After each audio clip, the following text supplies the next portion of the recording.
Chapter 16. In the 17th year of Pekah the son of Remaliah, Ahaz the son of Jotham, king of Judah, began to reign. Ahaz was 20 years old when he began to reign, and he reigned 16 years in Jerusalem. And he did not do what was right in the eyes of the Lord his God, as his father David had done, but he walked in the way of the kings of Israel. He even burned his son as an offering, according to the despicable practices of the nations whom the Lord drove out before the people of Israel. And he sacrificed and made offerings on the high places and on the hills and under every green tree. Then Rezin king of Syria and Pekah the son of Remaliah king of Israel came up to wage war on Jerusalem, and they besieged Ahaz, but could not conquer him. At that time Rezin the king of Syria recovered Elath for Syria, and drove the men of Judah from Elath, and the Edomites came to Elath, where they dwell to this day. So Ahaz sent messengers to Tiglath-Pileser king of Assyria, saying, I am your servant and your son.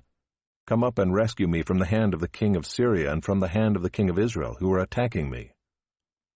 Ahaz also took the silver and gold that was found in the house of the Lord and in the treasures of the king's house, and sent a present to the king of Assyria.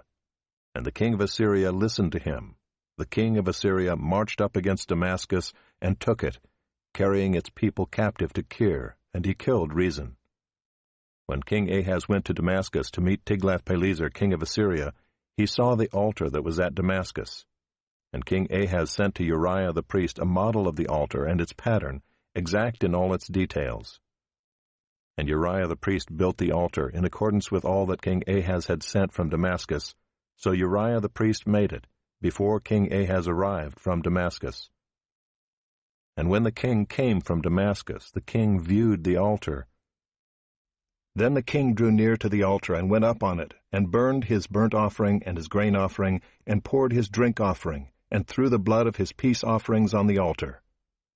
And the bronze altar that was before the Lord he removed from the front of the house, from the place between his altar and the house of the Lord, and put it on the north side of his altar.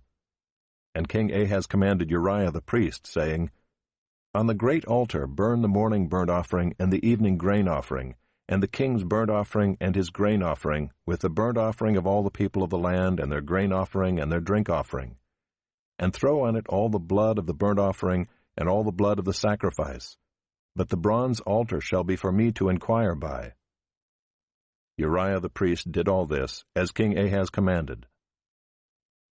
And King Ahaz cut off the frames of the stands, and removed the basin from them. And he took down the sea from off the bronze oxen that were under it, and put it on a stone pedestal. And the covered way for the Sabbath that had been built inside the house, and the outer entrance for the king, he caused to go around the house of the Lord, because of the king of Assyria. Now the rest of the acts of Ahaz that he did, are they not written in the book of the Chronicles of the kings of Judah? And Ahaz slept with his fathers, and was buried with his fathers in the city of David. And Hezekiah his son reigned in his place.